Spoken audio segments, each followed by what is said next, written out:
Educate Sindh school टंडोलायार जो ख़ुसूसी दौरो। Report मंजूर कालरो।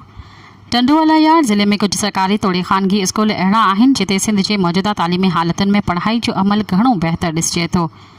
इन्हनि स्कूलनि मां educate Sindh school, Mastoi colony वेझो DC हाउस टंडोलायार बि पंहिंजे इंतिज़ामी रहबर रहनुमा मोहतरम प्रोफेसर गुल मस्तोई जी रहनुमाई में जदीद तर्ज़े तालीम ते अमल कंदे बहितरीन माहौल में ॿारनि जी वधीक तादाद सबब ॿिनि शिफ्टुनि में स्कूल जूं तालीमी सरगर्मियूं जारी रखियूं आहिनि, जिते उस्ताद टीचर तालीम याफ़्ता ऐं तजुर्बेकार मुक़ररु करण सां पढ़ाई जो मायार घणो बहितर ॾिसिजे थो।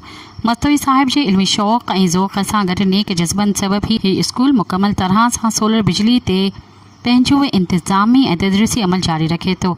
अहिड़ी तरह हिस्को इदारे जी बिजली बंदि वारनि रंडकनि जी परवाह नथी कई वञे। स्कूल सफ़ाई सुथराई, क्लास जो बहितरीन फर्नीचर, बोर्ड रंगीन अखरनि में पेंट थियल भितियुनि ते लॻायल शीटुनि ते शेर ऐं कोल पढ़ी ख़ुशी थिए थी। हर क्लास कंहिं न कंहिं शख़्स जे नाले सां मनसूब कयल ॾिसण में ईंदो। अक्सर औरत टीचर इस्लामी हिजाब सां बापर्दा ॾिसण में ईंदियूं। स्कूल में बाहि विसाइण लाइ फायर एक्सटिंग्विशर जा बि इंतज़ाम कया विया आहिनि, जेके शायदि कंहिं स्कूल में कयल हुजनि। असांजे हिन मुख़्तसिर दौरे में अॻूणी district education officer DO madam Nilofar Bhutto बि शरीक हुयूं, जॾहिं त मिस्टर ख़ालिद मेमण, नज़ीर अहमद शेख ऐं राक़ मंजूर हुसैन कालरो शामिल हुआ। गुल साहब पंहिंजे नफ़ासत भरे महकदार मोहब्बतुनि सां भलीकार कंदे स्कूल जो दौरो करायो।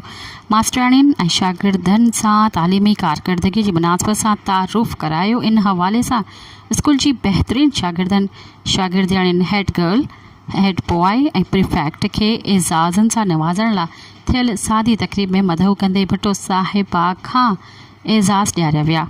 एज़ाज़ हासिल कंदड़ खां हेड मिस्ट्रेस साहिबा हलफ़ बि खणायो।